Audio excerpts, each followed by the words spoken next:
бобоҷон дар бораи занҳое ки нописандӣ шавҳар мекунанд сухан мекардӣ. ҳар боре ки сухан мегӯем мегӯянд ки мо канизи ту нестем. хоҳиш мекунам бобоҷон бисёр нописанд шуданд. суоли дигаре ки ҳаст, шахсе қасам хӯрд ки ман ҳамин корро карда бошам, зане ки дар оянда мегирам барои ман 3 талоқ, вале ҳамон корро кардааст. саволи дигар, як дӯст доштам, баъди чанд вақт фаҳмидам ки хоҳарамро дӯст медорад. ба ӯ қаҳр кардам ва баъди чанд вақт ӯро бахшидам. мардум гуфтанд ӯ ба номуси ту бозӣ кард, бояд ӯро набахшид. чӣ маслиҳат медиҳед бобоҷон, чӣ кор кунам? хоб, саволи дигаре ки омадааст, мегӯяд зане ки дар ҳолати ҳайз аст метавонад ки дар назди домло ё ягон каси дигар дуохонӣ кунад. яъне агар зан дар ҳолати ҳайзам бошад, дар ҳолати нифосам ки бошад, агар зарурати ба дуо хондан бошад, ҳечи боқӣ надорад. яъне шуморо як кас омаду дуо хонад, майлаш бигзор. яъне шумо ки дар ин ҳолат қарор доред, барои шумо ягон гуноҳӣ нест. иншоаллоҳ дуруст аст. саволи дигар, мо аз бекорӣ дар масҷиди рӯзҳо, яъне христианҳо кор мекунем ва маоши мо ҳалол аст, маҷбурем ба хотири пулёбӣ. яъне бародарои аз мо ки дар муҳоҷират ҳастанд, аввалан худои меҳрубон ҳамаи муҳоҷирои моро, ҳамаи мусофирҳои моро, ҳамаи бародарое ки дур алватан ҳастед, худованд нигаҳбонтон бошад.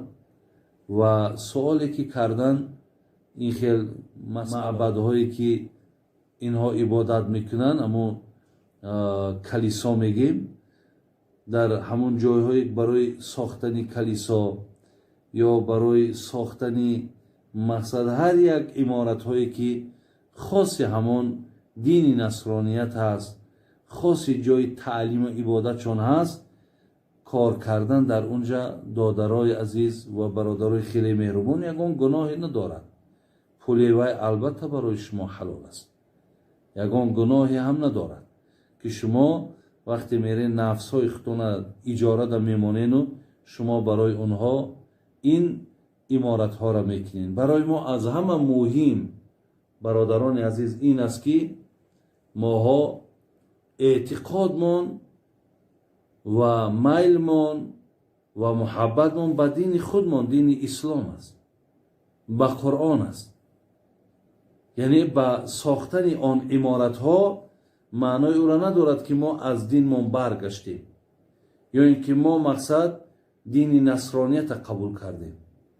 вале шариати мову шумо, китобҳои мову шумо иҷозат метиҳанд ки мо агар ҳамин хел корҳо пеш баромад ва маблағ агар ба даст биёяд, ҳечи боқӣ надорад.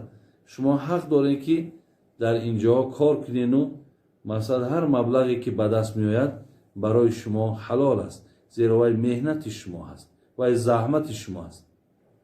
саволи дигар, як дӯст доштам, баъди чанд вақт фаҳмидам ки хоҳарамро дӯст медорад. ба ӯ қаҳр кардам ва баъди чанд вақт ӯро бахшидам. мардум гуфтанд ӯ ба номуси ту бозӣ кард, бояд ӯро набахшид. чӣ маслиҳат медиҳед бобоҷон, чӣ кор кунам? хаяку ин хел аст бародарои азиз ки ана пайғамбар гуфтааст ки ла тусоҳиб илла муъмин. шумо вақте ки рафиқ мегирин, дӯст мегирин, як касеро дӯст бигирен ки вай аз худо метарсида бошад. вақте шумо як дӯстеро мегирен ки ҳақиқатан фосиқай, фоҷирай, бубин худоро шукр ки оли мақсад фақат як хоҳарда нигоҳ кардааст, як хоҳарта тай чашм кардааст. аллоҳ парда кунад, бисёре аз рафиқҳоеро дидем ки занҳои рафиқошонда хиёнат карданд, модарои рафиқошонда хиёнат карданд. барои ҳамин аслан ман имрӯз ҳеҷ кара тавсия наметавонам. имрӯз он рафиқеро ки мо дар китоб мехонем, یا رفیقایی که مثال حقیقتا رفیق جانی باشد، در این عصر یافتن اینها بسیار نادر است و بسیار غیر امکان است که ما رفیقای را بیابیم که این رفیقها رفیقای جانی باشند. مقصد که خانه من که در آمد، اولا من باید هر یک آدم وارد خانم نکنم. وقتی وارد خانه کسی را کنم که وقتی رفیقی همون ایماندار خدا ترس که باشد، نظرش مقصد طرف پایان باشد، نه نگاهی او طرف مال من، طرف فرزند من، طرف مادر من باشد. از این لحاظ دادر عزیز، شما اولا در انتخاب رفیقاتون شما خطا کردین. میگن خود کرده را دوا نیست. شما همو خود کرده این. وقتی خداتون همخیلی نفرها را میارین و بعد امکانیت میتین، بعد بسیار همین مردم ما یک سادگی داره که حتی در نبودن همون مردکاشون هم، رفیقای مردکاشون هم مقصد در خانه ها جا میکنن.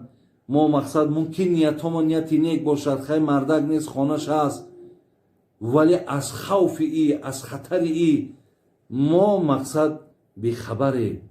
نمیدانیم که سیوم ما پیامبر گو شیطان است. هر آینه شما را مقصد در شبهه میارد، شما را در شک میاندازد. خود در بین شما بعضی مثال علکه وسواس داخل میکند و شما به هر کارهای بدبختانه دست میزنید. برای همین دادر عزیز، انا از این گونه رفیقها مصلحت من همین است که دور باشید. اینها را رفیق نخوانید. اینها رفیق نیستند. آیا رفیق همین است که مرا در نزد دیگر رفیقان، در نزد همسایه هم شرمنده کند؟ وقتی او به خواهر من، به مادر من، به محرمای من وقتی دست درازی میکند، آیا او چگونه رفیق من است؟ خدا رحمت کنه، ابن سینا را میگو با دشمن من چو دوست بسیار نشست، با دوست نباید دیگر بار نشست. پرهیز از آن شکر که با زهر آمیخت، بگریز از آن مگس که با مار نشست. ولی یک دوستی که با دشمن میشینه میگه با او نشین. چگونه این دوستی که در حق خواهر من چی بدبختی های را میکند، این من چگونه دوست خوانم؟ این دشمن های ما هستند.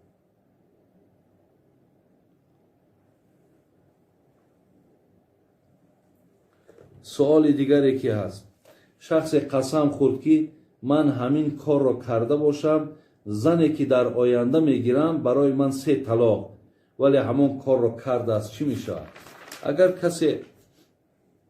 کسی قسم خورد که مقصد من فلان کار را نمیکنم، اگر کنم ولی زن نداره که همین زنی که من در نکاح میدرارم، همون زن به من 3 طلاق. یعنی وقتی که اگر همین آدم قسمش شکست و همون کار کرد، همین زنی که میگیرد، همین زن 3 طلاق میشه. همین زن برای او 3 طلاق میشه.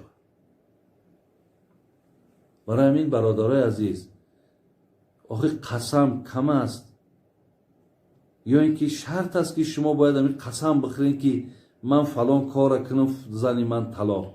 یا بسیاری همین آدمای زندار فقط به زن طلاق قسم میخورن. برادرای عزیز، این کار هزل نیست، این کار عادی نیست. آخر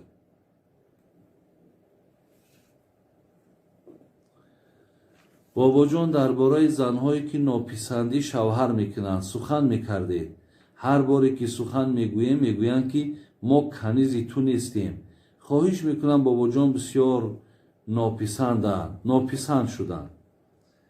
برادرها سوال کردند که درباره زنهایی که شوهرها را ناپسندی میکنند، یا اینکه اگر پای کارش بگیرن میگن من کنیزی تویم. مقصد درباره اینها، من اکو درباره اینها شما حقی همین مردها بالای زنها، من 5 جمعه 5 ساعت در این بابت صحبت دارم. شما طریق همین اینترنت ها در باب حرمت شوهر بیابین، از اونجا انشاءالله شما مفصل خدا خواهد شما از اونجا مفصلتر جوابهاتون رو میگیرید. ولی به هر حالم که باشد خواهرای عزیز، خداوند حق شوهر را بالای زن گذاشته است. هر کاری را که الله مهربان در قرآن و پیامبرمان بر گوش ما و شما رسانیده است، کی را بر کی حقدار کرده است، همش به منفعت ما است.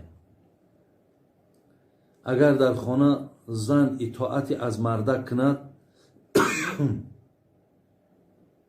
از خدا امید است که بسیار زندگیتون زندگی خوب میشه. لیکن اگر زن از مرد ناپسندی کند، زود است که این زندگی شما کنده می شود. من بسیاری زنهای را دیدم که به قدر شوهران رسیدن، اگرچه صاحب 4 فرزند بودند ولی بینشان طلاق شد، بینشان زندگیشان از بین رفت. هر یک چیز حد دارد. برای این خواهرای عزیز، شما شوهراتون را حرمت کنید، به قدر شوهراتون رسید. رسیدن حق شوهر، احترام حق شوهر بر ذمه شما واجب است.